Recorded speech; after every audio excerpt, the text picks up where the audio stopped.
Olá! Até parece que o mundo virou de ponta cabeça.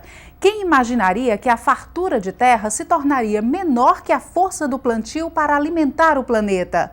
A crise dos alimentos está tirando o sono da população. Os olhos do mundo estão voltados para o primeiro setor. O valor da enxada passou a ter peso de ouro. Nos Estados Unidos, áreas agrícolas destinadas à produção de matéria-prima para o álcool reduzem o espaço das plantações de alimentos. Aqui no Brasil, é preciso garantir crédito, sementes, terra, assistência técnica para os produtores continuarem na ativa. Este é um dos temas do programa de hoje. Veja os destaques. De olho nas tarjas vermelhas, alimentos caros. Consumidores buscam promoções para manter a lista de compras em época de inflação. E no campo, a crise dos alimentos pode aumentar a fome. Valor da água. Você vai conhecer a história de um dos maiores reservatórios nordestinos. O açude Armando Ribeiro Gonçalves inundou uma cidade para garantir água a 500 mil de pessoas no Rio Grande do Norte. Gigante amazônico, a saga do pirarucu nas águas nordestinas. Pesquisadores tentam adaptar um dos maiores peixes de água doce ao semiárido. O programa Conhecer está no ar. A infraestrutura hídrica construída no semiárido impulsiona o desenvolvimento da região. A água armazenada irriga plantações, abastece as indústrias, assegura o consumo humano e estimula o turismo. No Rio Grande do Norte, o açude Armando Ribeiro Gonçalves, popularmente conhecido como Açu, alimenta uma rede produtiva. A história do reservatório acompanha a história do estado. A partir dele, cidades foram criadas e a zona rural ganhou produtividade. Para chegar à barragem do açude Armando Ribeiro Gonçalves, pegamos a BR-304. O percurso segue pela RN-118 no oeste potiguar. A estrada nos leva a Jovem Itajá, que virou cidade há apenas 8 anos. Um lugar pequeno, onde vivem quase 7.000 pessoas que assistem da calçada de casa à movimentação, fruto do desenvolvimento. Itajá ganhou destaque nos mapas geográficos por estar na rota das águas. É preciso cortar a cidade para chegar à barragem do açude Armando Ribeiro Gonçalves, um dos maiores e mais importantes do Brasil. A primeira imagem impressiona. Observamos claramente a harmonia entre engenharia e natureza. Sem a interferência do homem, toda essa água não estaria aqui. A barragem foi construída para compor a infraestrutura hídrica que rega o semiárido. O açude Armando Ribeiro Gonçalves foi inaugurado em 1983. É o segundo maior do Nordeste, com capacidade para armazenar 2 bilhões e 400 milhões de metros cúbicos de água, o suficiente para garantir o abastecimento de 500 mil de pessoas no estado do Rio Grande do Norte. O controle da água é feito através das válvulas dispersoras. Para que esse potencial hídrico se tornasse realidade, foram anos e anos de estudos e trabalho. O açude começou a ser projetado em 1947, mas a obra foi inviabilizada por causa do alto preço do cimento e da escassez de material argiloso para a construção. Só 32 anos depois, o projeto virou canteiro de obras, um mega e audacioso empreendimento. A construção da barragem fez uma cidade mudar de lugar. As imagens são da pequena São Rafael antes de ser inundada. Foi preciso construir uma nova cidade e deslocar os moradores e suas lembranças. Cenas tristes, mas necessárias para levar água a milhões de nordestinos. A barragem foi inaugurada pelo então presidente João Figueiredo, que ouviu do governador potiguar o chamado do desenvolvimento. Aí está, presidente. Aí está o mar d'água. Mas isso não é tudo. Isso é apenas o começo. E era mesmo o começo. Hoje a água represada é conduzida através de uma rede de adutoras que abastece a população e canais de irrigação de terra, onde se destaca o cultivo de frutas tropicais. Em virtude da criação do reservatório, foi possível se ter projeto de irrigação público, que é o projeto Baixa Sul, também a parte de produção de camarão em cativeiro, também a Termasul, é uma empresa muito importante de geração de energia que vai ser para o estado do Rio Grande do Norte, a produção também do pescado aqui no interior do reservatório, a produção também nesta região beneficiar a parte salineira. Então esse conjunto de uma forma muito efetiva fez desenvolver o Vale do Açu. Todo esse desenvolvimento é resultado do equilíbrio entre homem e natureza. O reservatório, fruto da engenharia da seca, seria apenas um gigantesco buraco se não tivesse sido estrategicamente construído no curso do rio Piranhas. O Piranhas nasce em Bonito de Santa Fé, na Paraíba, e segue pelo semiárido, cortando 102 municípios do estado, até chegar ao Rio Grande do Norte, onde recebe o nome de Açu e abrange mais 45 municípios, desaguando no Oceano Atlântico. O rio é barrado no meio do percurso.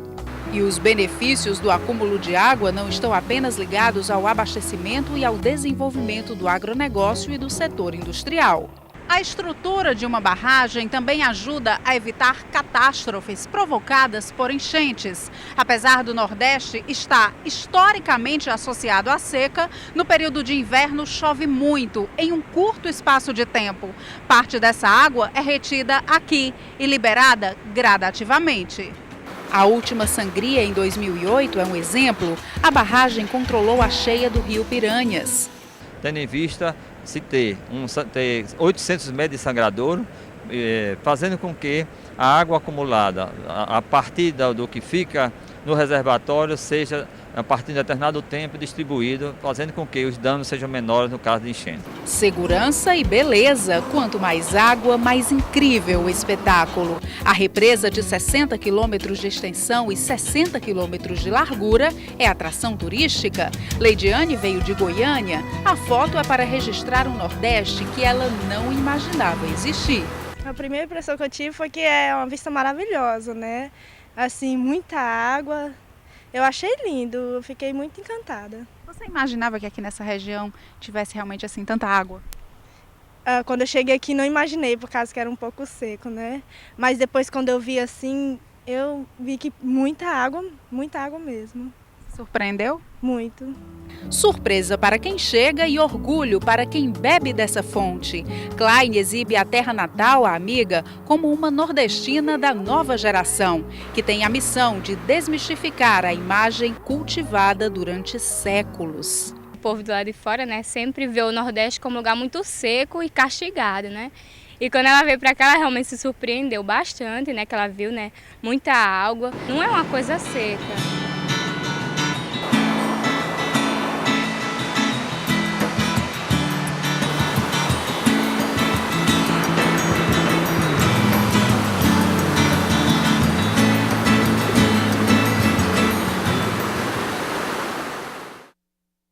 No próximo bloco, a crise dos alimentos. Você vai saber por que os preços estão subindo e conhecer as alternativas para garantir comida na mesa em época de inflação.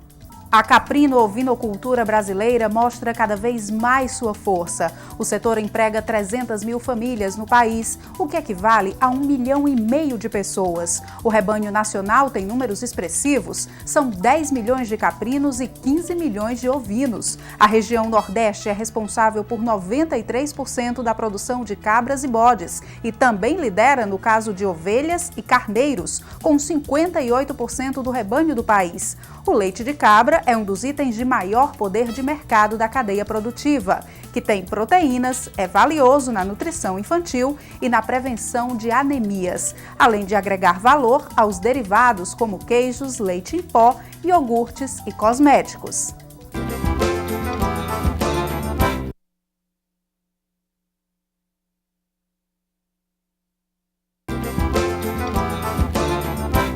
A crise dos alimentos chama a atenção do mundo. Mas o que está provocando esse colapso? Por que os preços estão disparados? Qual a melhor alternativa para manter um cardápio saudável em época de inflação? As respostas estão no campo, na zona rural, de onde saem os produtos que chegam à nossa mesa. O que há de errado nos boxes das feiras livres, das centrais de abastecimento, nas prateleiras dos supermercados? Como alguns alimentos desaparecem e outros aumentam de preço de repente? Ir ao supermercado hoje em dia não é tarefa simples. As compras do mês exigem cálculos, pesquisas. Para garantir comida na mesa em época de inflação, os consumidores correm atrás do menor preço. As promoções nem precisam ser anunciadas para atrair clientes. São eles que buscam a tão disputada tarja vermelha. Quando você vem comprar fruta e verdura, você tem que comprar semanalmente. Então, como você já vem no supermercado para comprar, né, fruta, hortifruti granjeiro, o ideal é você também ver se tem algum produto em conta e pegar a oportunidade de comprar. Seu Luciano tem razão. É preciso estar atento para enfrentar a crise. Pesquisa do IBGE indicou que a alta dos alimentos influenciou a inflação em todos os estados brasileiros no mês de junho. Isso significa que muita gente teve que cortar itens da lista de compras. Isso significa que diminui o poder de compra da população cearense, que se vê privada de muitos alimentos. Haja vista que um dos principais fatores da inflação foram os aumentos nos alimentos. Diante da crise, a criatividade. É preciso substituir os alimentos mais caros. No país que tem o maior rebanho bovino do mundo, carne virou artigo de luxo. Comer todos os dias, nem pensar. Passa a comer o frango, outro dia come ovos, farinha para poder não pesar muito no salário, né? E o arroz? E o feijão? A mistura quase obrigatória na mesa dos brasileiros está saindo da lista dos produtos populares. Como substituir os velhos companheiros de garfo? Esse daí a gente não é insubstituível, né? Mas geralmente a gente usa o de corda e já amarra o carioquinha, porque o carioquinha subiu quase R$5 o quilo, né? E o outro baixou, ficou melhor. E nas feiras livres, ainda vale a velha dica de que hora boa para comprar é fim de feira? Na verdade, o que vale mesmo é a pechincha, a choradeira de quem está ganhando pouco e pagando caro para se alimentar. 3 caixas de vale, mas você vai pra mim, meu amigo? 3 caixas de vale, 3 vezes 100, 18. Não vai pagar 18 conta aí, rapaz. Mas qual é a explicação para a alta dos alimentos? A resposta está no homem que desenvolveu a indústria sem se preocupar com a poluição. Desviou rios sem saber se a mudança de curso mataria animais, destruiria a vegetação. A tese de intervenção prejudicou a terra, de onde sai a comida que alimenta o mundo.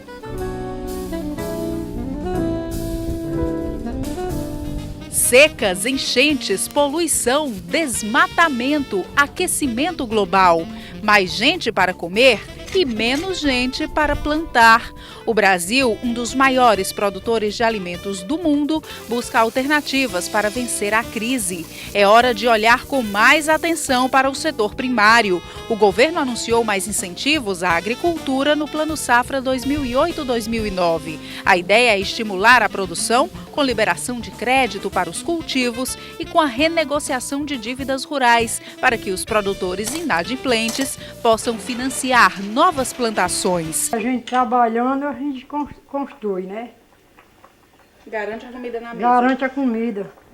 Nunca falta, graças a Deus. E esse é mesmo o caminho. É a lei da oferta e da procura. Se há mais produção, há mais alimentos e preços mais baixos. No Nordeste, o caminho da fartura é aberto pela enxada e pelos projetos que garantem água para fazer os roçados vingarem na terra seca. O perímetro irrigado Tabuleiros Litorâneos, em Parnaíba, no Piauí, é um exemplo de produtividade no semiárido. Nesta área de 50 hectares, são cultivados milho e feijão o ano inteiro, independente do inverno. A água captada do rio Parnaíba pela estação de bombeamento é conduzida por adutoras e canais e chega às lavouras. O pivô vai molhando a terra gradativamente. Ele funciona no fuso, ele vai girando e até terminar o ciclo. A velocidade dele e a vazão dele vai ser em função da cultura que está implantada. Nível de desenvolvimento e tipo de cultura. Aí a demanda hídrica de cada cultura. Das lavouras de grãos para as plantações de frutas. A acerola é o carro-chefe do perímetro. A produtividade é de 130 toneladas da fruta por mês. E há um detalhe importante: toda a produção é orgânica, ou seja, livre de agrotóxicos. O mundo quer produtos orgânicos e é esse o nosso grande acerto. Então nós estamos produzindo aqui produtos orgânicos, começamos pequeno e hoje nós estamos numa fase já pré-empresarial, digamos assim. Os produtores já estão partindo para uma gestão mais empresarial da produção orgânica. A agricultura orgânica ocupa 40% da área cultivada. Além da acerola, tem coco, goiaba e caju. A melancia é cultivada da forma convencional. Nesse lote são colhidos 30 mil quilos por hectare. O ciclo produtivo é rápido. A cada 52 dias, uma nova safra. O perímetro tem 10 mil hectares, 8 mil destinados à irrigação. Desse total, 600 hectares estão em operação, onde trabalham 64 pequenos produtores. Uma nova área está sendo preparada para a ampliação do perímetro. Em 3 anos, esse canteiro de obras será uma área irrigada. A segunda etapa do perímetro Tabuleiros Litorâneos envolve 5.700 hectares. Mais 311 pequenos produtores vão produzir aqui frutas, grãos e hortaliças. A aposta que o governo do presidente Lula faz nos projetos de irrigação do Nordeste. No momento em que o mundo vive uma crise de alimentos, nós vamos triplicar a área irrigada aqui em Parnaíba, em Tabuleiro Litorâneo. Enquanto isso, os irrigantes que estão em plena produção comprovam que é da terra que brota fartura. Em plena crise dos alimentos, a produção dos pequenos se multiplica nos roçados. O mercado local, abastecido por eles, está tranquilo. O fantasma da fome não assombra por essas bandas. A gente não pode se queixar de fruta. A gente tem bastante goiaba, acerola, coco, melancia nessa época em diante. A fartura é pra valer. Fome ninguém passa. Não tem como passar fome não.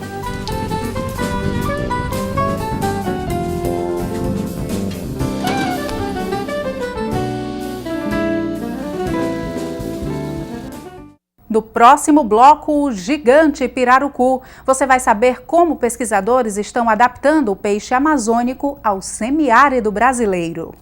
O Ceará possui 11 bacias hidrográficas. A maior delas é a do Alto Jaguaribe, onde está o Açu de Oroz, que já foi o maior reservatório do estado. A bacia tem 24.538 quilômetros quadrados e banha 23 municípios cearenses.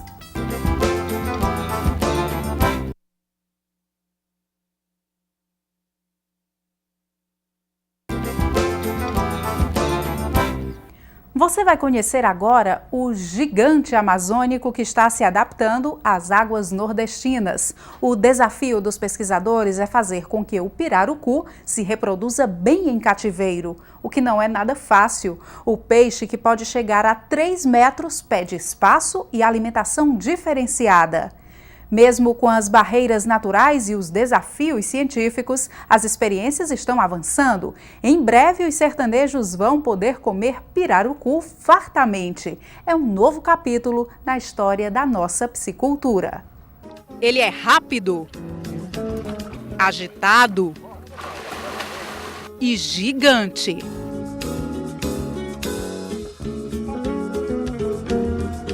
O pirarucu é o maior peixe de escamas de água doce do mundo. Pode chegar a 3 metros e 200 quilos. A bacia amazônica é o berço do pirarucu. Ele é encontrado nas águas calmas dos igarapés. Mas a pesca predatória está roubando essa tranquilidade. A grande quantidade e a qualidade da carne garantem lucro para os pescadores. O porte do peixe impressiona. Por isso, muitas vezes, ele é exibido como troféu. A Secretaria Nacional de Aquicultura e Pesca proibiu a captura do pirarucu na Amazônia para garantir a preservação da espécie. Hoje, a pesca só pode ser feita em áreas de criação em cativeiro. O Departamento Nacional de Obras contra as Secas tem interesse nesse tipo de criação.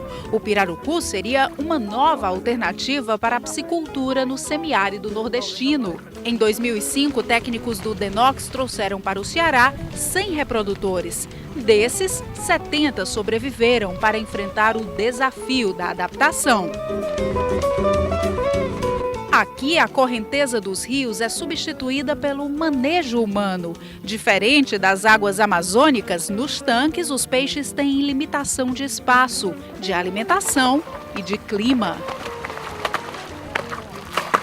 Os pesquisadores também enfrentaram desafios. O primeiro foi identificar o sexo dos peixes. A olho nu, só é possível diferenciar machos e fêmeas a partir dos 5 anos, pela pigmentação da pele.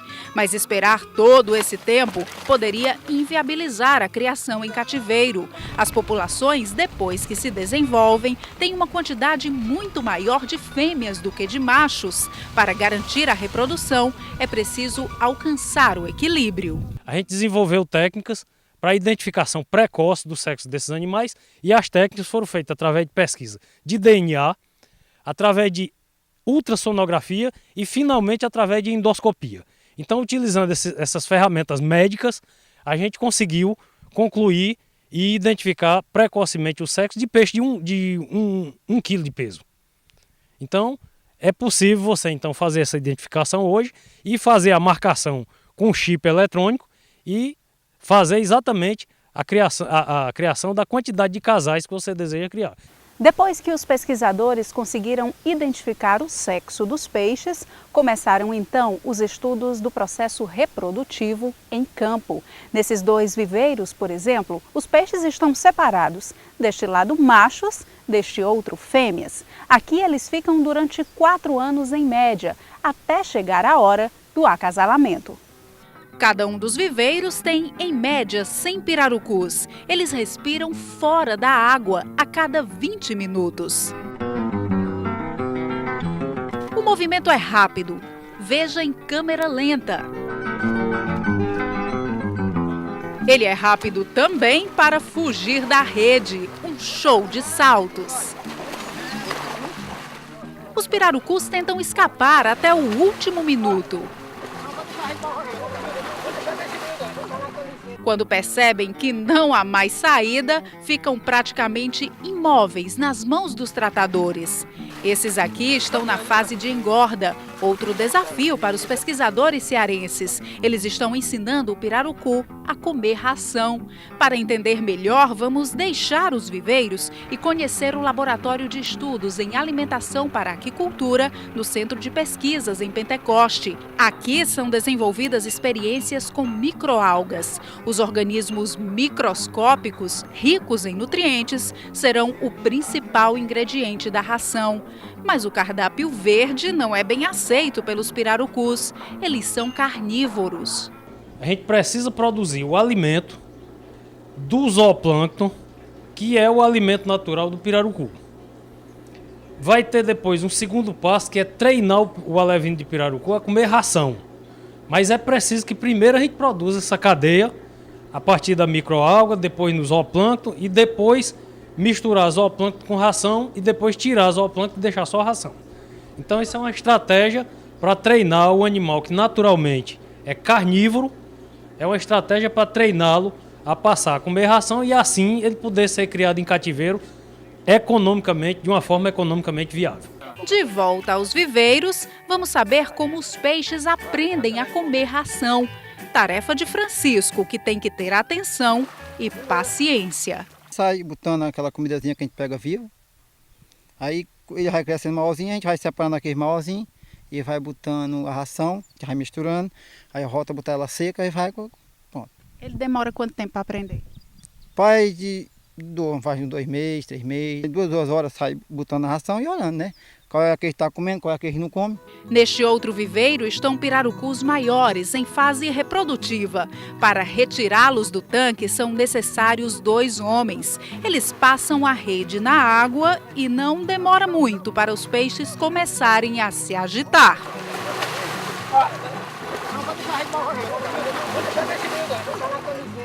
Eles buscam a melhor posição, mais uma forcinha e os pirarucus são retirados do tanque.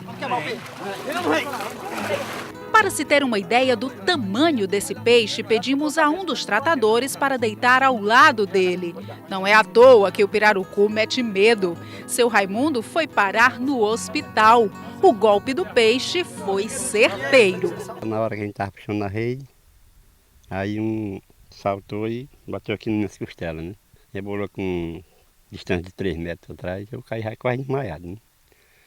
Aí eu fui direto para o hospital, né? Tem que ter maior cuidado, né? Se a pessoa der alguma vacilada, aí o peixe pega, derruba a gente, dá pancada nas pernas, faz todo mundo. Você tem que pegar ele ou você pega logo seguro, para segurar, para não soltar. Se soltar ele, qualquer pancadinha, já sabe. Para o hospital não tem para onde correr, não. Nós pegamos uns peixes grandes ali do outro lado ali.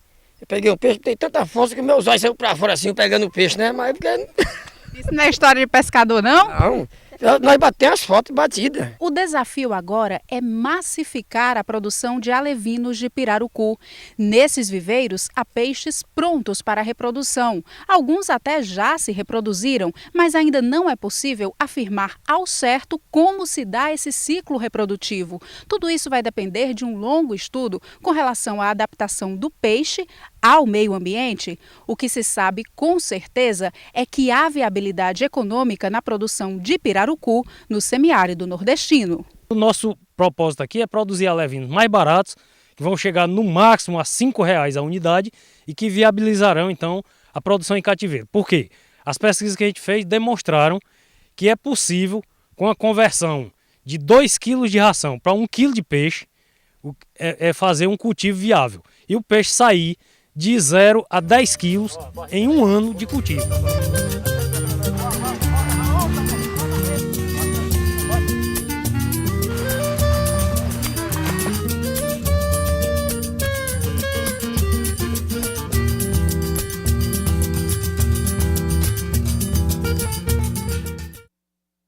Este foi o Conhecer de hoje. Até o nosso próximo encontro.